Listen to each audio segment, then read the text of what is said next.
Hi everyone, and welcome to the first of the flick through videos. So this one is for Wargames Illustrated magazine, issue 409. It says it's January 2022. According to the person I spoke to in WH Smith who scanned it with their handheld device, this was received in their store on the 31st of December, and apparently this one is will remain on sale until the 28th of Jan. Now, this is a little bit confusing because in the back of the magazine it says free with January 2022 issue of Wargames Illustrated, the Waterloo Campaign Infantry. This frame of 100 infantry plus artillery and command provides 5 epic Napoleonic infantry regiments, brand new miniatures for your Waterloo Campaign collection, blah blah blah. Okay, and it says here, next issue, Wargames Illustrated 410, January 2022, hitting stores late December. So I'm a little bit confused as to what's going on. I will go back to Smith's to try and find out if they were mistaken when they scanned it. But we'll wait and see. It may well be that I do 2 of these videos this month. So anyway, contents. First of all, you get your contents page, and then you get a advert for subscriptions for Wargames Illustrated. You then go into a double page spread of the Waterloo campaign advert from Warlord Games, which is the sprue that we're supposed to get with the January 2022 issue. After that we go Quickfire. Quickfire is just basically posts, letters from readers basically. They send in some info, etc., emails, blah blah blah, and obviously share their part of the wargaming hobby. Some lovely photographs of some nice boards here, a nice World War II type board, and then we've got some great photos of various wargaming genres, from Walking Dead to what looks like Infinity, and various Ancients and American Civil War. One thing you will notice with this magazine is there's a lot of advertising pages. Okay, observation post. This is new stuff, new forthcoming wargaming stuff you need to know about, it says at the top. And this month they're covering Bad Squiddo Games Winter Soviet Squad in 28mm, 28mm Gripping Beast Plastics Dark Age Irish, a campaign book, and this says it's playable between 15mm and 28mm, period World War II, and this is Dak Attack, so it's going to be set in the North African theatre against 8th Army and the Royal Wars Africa Corps. And then there's a Renadra Viking House, which looks to be released fairly soon, and the price of this is going to be £5. I would say that those people that collect the Lord of the Rings miniatures game, quite possibly you could use parts of this for making a Rohan house. We've then got some more game books. Studio Tomahawk Saga Age of Invasions, and some other bits and pieces. More advertising. Release radar. Dom Saw's back to tell us all about the exciting hobby releases that have made a big blip on his release radar. This is just basically him going through bits and pieces that he's liked. But the one thing I liked in this particular thing, in this particular article, was Urban Boards have released a Chicago block in 28mm scale MDF. You can add extra stories to it. It has an outside fire escape, And I just think that would be great for 28mm wargaming, whether it, and I think you could equally use it in urban cityscapes for Warhammer 40k, as well as things like All Out War, Walking Dead. Moving on, we have an article for new books, and we have there basically talking about Alexander the Great, the Viking Siege of Paris, Voices from the Past Waterloo, and the Somme. We have Japanese Carriers and Victory in the Pacific, Avenging Pearl Harbor, and 1st Polish Armoured Division.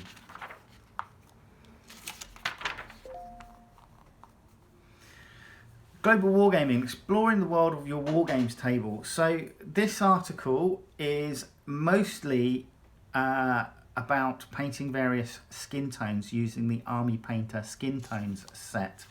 And the nice thing is that obviously, I suppose we as Western hobbyists probably paint a lot of our faces on our miniatures white, and this will give you examples of how to paint up African and Caribbean skin, Mayan skin, Mexicans, as well as Chinese, which is actually really nice to get in there and just see how you can vary those skin tones. We then have an article for Salute 2021. I do love these articles where they go to the shows because I love looking at the photographs of the boards, and we've got a lovely board here of a Normandy countryside after the Normandy invasion. We then have some more boards. This one here was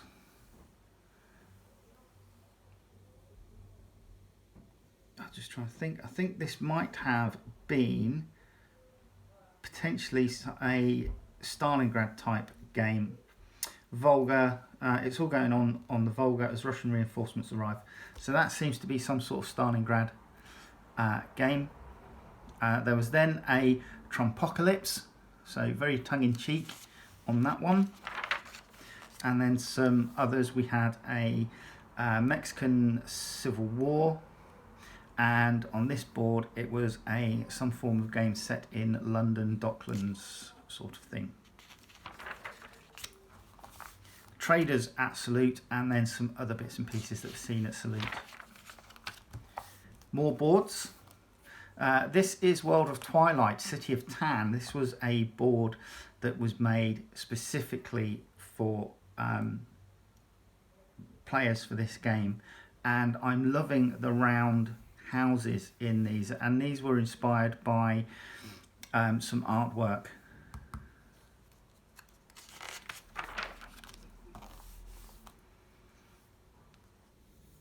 We then have a board for the Battle of Poltava, 1709. And then something which I really enjoyed looking at were some smaller diorama type boards. I'm loving this one set in Vietnam, and I was loving this one, which was a Black Falls Barrow for Eldar Scrolls game. One of the advertisements that did catch my eye in this issue was Adrian's Walls, which is a company that seems to make some really good bridges for wargaming. So they may be worth having a look at adrianwalls.co.uk. Right, now this was an article that I found really interesting. The World of Painting, the Analog Hobbies Painting Challenge. And what this is, it's basically a group of people who submit around about Christmas time each year how much miniature painting they're going to do. in order, and it's just a group, and they kind of limit it to around about 80 people, and it's just basically so that they are hopefully more inspired to get their backlog of painting done. I must admit, I'm terrible for building my miniatures, putting the undercoat on, giving them a couple of paints of bits and pieces, and maybe a few other bits, and then something else which is really shiny catches my eye, and I move on to building that and starting the painting on that. So I've got lots of units that are half finished. So something like this would be ideal. But it just details some of the great miniatures that have been finished within the challenge, and talks a little bit about how it came to start and some of the people that take part. Silver Bayonet Society, this is part 3. I don't really know much about that, so I am going to skip it. I do apologise, but it does appear to be some form of Napoleonics within the 1808 Peninsular War.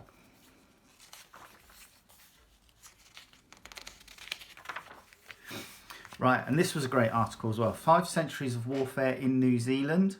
Talking about Maori Warfare. You get some examples of Maori dress, Maori weapons, and talks about the various time frames. For example, the Musket Wars, 1820s to 1840s, Colonial New Zealand Wars, 1840s to 1860s, 70s, and so on. And it was a really good, interesting article. There's also a very quick box on how to paint Maoris, and then some example of the, as I say, the Maori weapons, etc., that they used. We then come into the Salute painting competition, and there were some lovely miniatures here that I really liked. I loved this woodsman with his kind of antlers growing out of the head, and greatsword, and holding the head of an Ooman. A great little Piber fast patrol boat from the Vietnam era. Lovely samurai. And then a little Kettenkraftrad, which they've done in the style of Saving Private Ryan, where it's used as the rabbit to try and tempt the tiger down into the village so that they can knock it out. We've then got a great kind of Special Forces guy, 54mm, a really nicely done 8th Army 25 pounder team in action.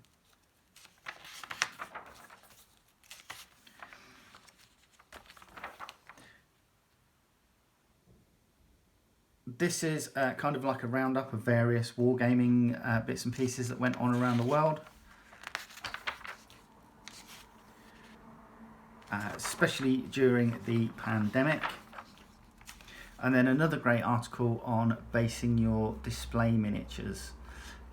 So people that might particularly have a character or something like that they want to pull out and display separately on a base. This gives you some great tips and ideas for doing so. Now, going tribal, this is an article about various different tribes from around the world and their combat styles and so on and so forth. So we're looking, we're looking at some Maoris, we've got some samurai, we have some medieval stuff going on, and so on and so forth.